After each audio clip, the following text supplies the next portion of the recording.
Seguindo agora, vamos chegar à hidrografia. A hidrografia da região sul é bem interessante e nós vamos falar aqui sobre as principais regiões hidrográficas. Começando aqui com a região hidrográfica do Paraná, que ela é formada pelos afluentes do rio Paraná, mais ele próprio, como o Paranapanema, o Piquiri, o Iguaçu. Vamos destacar aí a presença do Rio Iguaçu nessa região hidrográfica, onde estão as cataratas do Rio de Foz do Iguaçu. Temos aqui, conhecidas internacionalmente, elas são a divisa natural entre Brasil e também Argentina. O Rio Paraná é um rio que tem bastante potencial hidrelétrico, uma vez que nele estão várias represas, dentre elas a represa da hidrelétrica binacional de Itaipu, responsável ali por cerca de 15% de toda a energia consumida no Brasil e ali por volta de 85 a 90% da energia consumida no Paraguai. Temos ali também, separei para vocês aqui, imagens da represa e da usina de Itaipu. Chegamos aqui, vamos falar aqui sobre a região hidrográfica do Uruguai. Ela é formada pelo Uruguai e seus afluentes. O rio Uruguai ele funciona como uma fronteira natural entre o Brasil e a Argentina. O rio também apresenta um grande potencial para a produção de energia hidrelétrica, uma vez que em vários trechos, ele, mais ao norte, ele tem ali importantes áreas que podem ser usadas para a geração de energia hidrelétrica. Além de ser extremamente navegável, existindo várias hidrovias usadas principalmente para transporte de carga, como soja e milho. Agora chegamos à região hidrográfica do Atlântico Sul e Atlântico Sudeste, onde podemos destacar ali rios de pequena extensão, sim, mas o Camancá, o Capivari, o Itajaí e o Jacuí. O potencial hidráulico do Jacuí ele acaba sendo aproveitado para usinas hidrelétricas instaladas em seu curso, uma vez que ele está ali justamente em regiões mais elevadas de Planalto ali. O rio Jacuí e o lago Guaíba, junto com a Laguna dos Patos, constituem ali uma importante hidrovia ligando a capital Porto Alegre ao Oceano Atlântico ali na região sul do país. Então, justamente ali já na área de planícies na região sul Sobre o clima, a região sul é quase praticamente na área subtropical do planeta, na zona temperada. E por conta disso, a quantidade de raios de sol que chega à superfície na região sul acaba sendo menor. E por isso ela acaba tendo as menores temperaturas médias do país e também uma grande amplitude térmica. O que é amplitude térmica, professor? É a diferença entre a mais alta temperatura e a mais baixa registrada em um período, seja um dia, seja um mês, seja um ano. Então, uma das maiores amplitudes térmicas do país são encontradas na região sul. Por exemplo, em Porto Alegre, a média de temperatura em junho está ali próximo a 11 graus. Mas no verão, lá em janeiro, a média está ali próxima a 30 graus. É comum em Porto Alegre a temperatura bater ali os 38, 39 graus durante o verão. E no inverno, as temperaturas em algumas madrugadas podem bater ali os 0 graus. Então, uma grande amplitude térmica. Os dois grandes tipos climáticos da região são o subtropical e também o tropical de altitude. Vamos ver um pouquinho sobre eles? Primeiro, o subtropical ele acontece na maior parte da região sul do país. Ele apresenta temperaturas anuais, médias anuais ali perto dos 20 graus entre inverno e verão, com invernos frios, chuvas bem distribuídas ao longo do ano. Ao contrário daqui do centro-oeste do clima tropical, onde a gente tem as chuvas concentradas ali no verão e o inverno é seco, no clima subtropical as chuvas estão mais distribuídas ali. E variando ali entre 1.200 a 2.000 milímetros, de acordo com a região.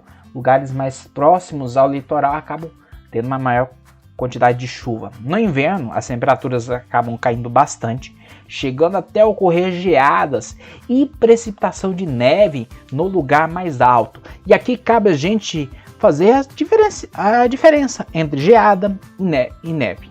Geada é quando a umidade do ar ela congela. ok? A umidade do ar acaba congelando ali e forma a camada de gelo no chão, em cima das folhas.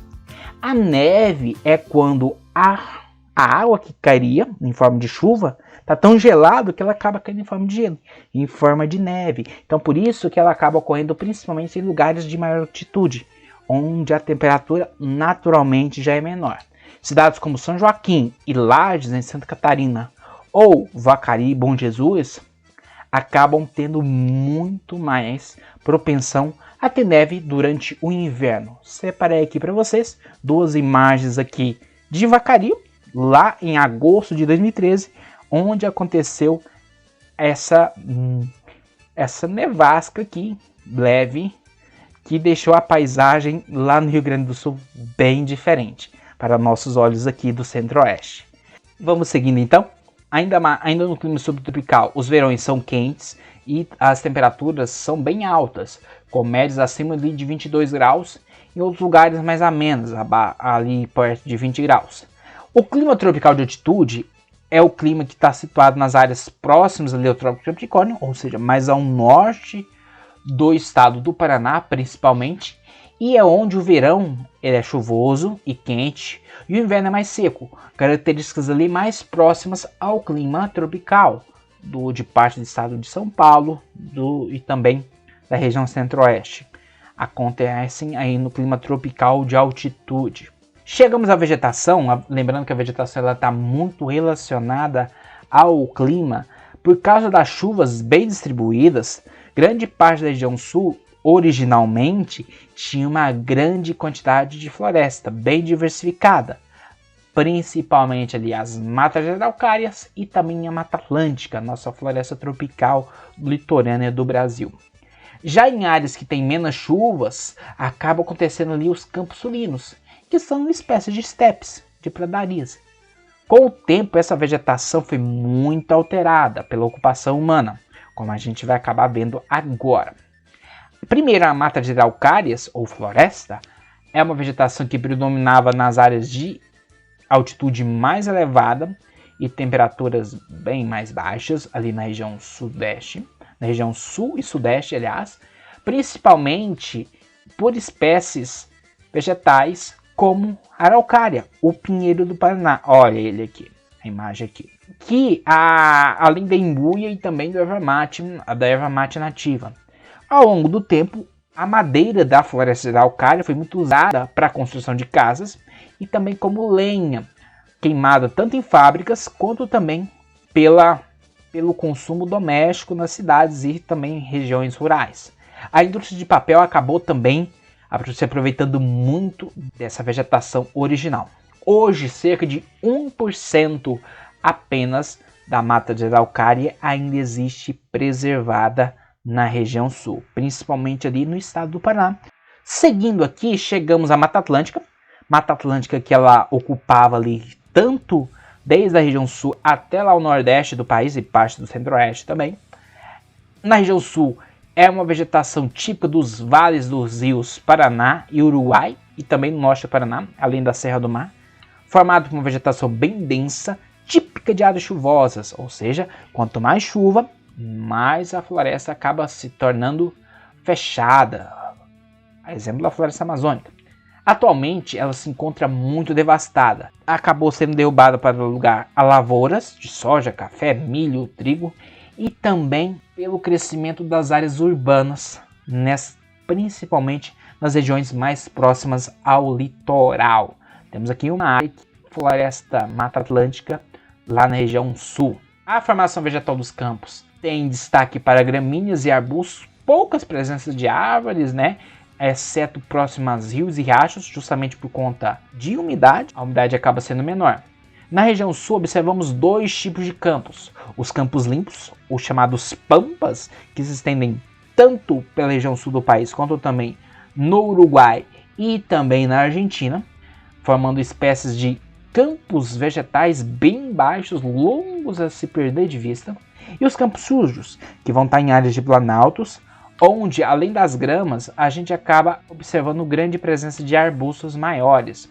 Os campos sulinos eles foram muito devastados, como a gente falou anteriormente, pela atividade pecuária, criação de gado, né, de bois, vacas, ovelhas, principalmente, né, ovinos, e também pelo cultivo de arroz, milho, soja e trigo, especialmente lá no Rio Grande do Sul. Para fechar aqui, chegamos à vegetação litorânea. A vegetação litorânea é uma vegetação adaptada a viver no ambiente próximo do litoral, onde o solo acaba sendo mais salgado por conta da água do mar, e principalmente por conta disso acaba se formando os mangues e as restingas, lugares onde, por conta da maior quantidade, as plantas acabam sendo adaptadas a viver nessa região. Então são muito comuns nas áreas de planícies ali no Rio Grande do Sul, também ao longo do litoral de Santa Catarina e também do estado do Paraná.